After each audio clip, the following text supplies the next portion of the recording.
আমি মহসিন হোসেন কিশোর সঞ্জনন আবৃত্তি চর্চা কেন্দ্র থেকে বলছি। এ পর্যায়ে আবৃত্তি করছি সুনীল গঙ্গোপাধ্যায়ের লেখা কেউ কথা রাখেনি কবিতাটি। কেউ কথা রাখেনি, ৩৩ বছর কাটল, কেউ কথা রাখেনি। ছেলেবেলায় এক বষ্টমী তার আগমনী গান হঠাৎ থামিয়ে বলেছিল, শুক্লা দ্বাদশীর দিন অন্তরাটুকু শুনিয়ে যাবে। তারপর কত চন্দ্রভোগ অমাবস্যা চলে গেল, কিন্তু সেই বষ্টমী আর এলো না।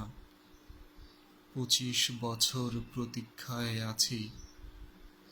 মামাবাড়ির মাঝি নাদের আলী বলেছিল, বড় হও দাদা ঠাকুর, তোমাকে আমি ৩ প্রহরের বিল দেখাতে নিয়ে যাব, যেখানে পদ্মফুলের মাথায় সাপ আর ভ্রমর খেলা করে।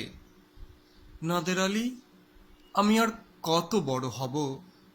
আমার মাথায় ঘরের ছাদ ফুঁড়ে আকাশ স্পর্শ করলে তারপর তুমি আমায় ৩ প্রহরের বিল দেখাবে। একটাও রয়্যাল গুলি কিনতে পারিনি কখনো।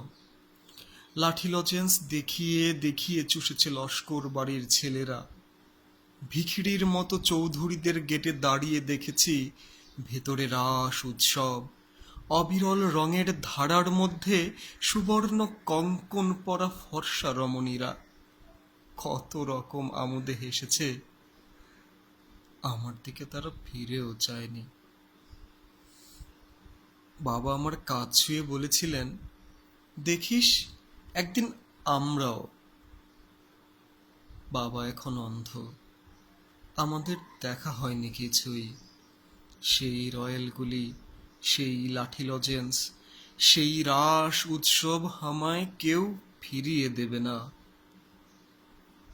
বুকের মধ্যে সুগন্ধি রুমাল রেখে বরুণা বলেছিল, যেদিন আমায় সত্যিকারের ভালোবাসবে সেদিন আমার বুকেও এরকম আতরের গন্ধ হবে।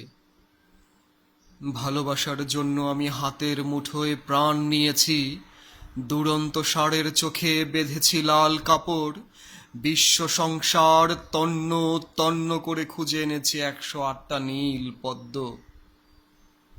তবু তবু কথা রাখিনি বরুণা। এখন তার বুকে শুধুই মাংসের গন্ধ।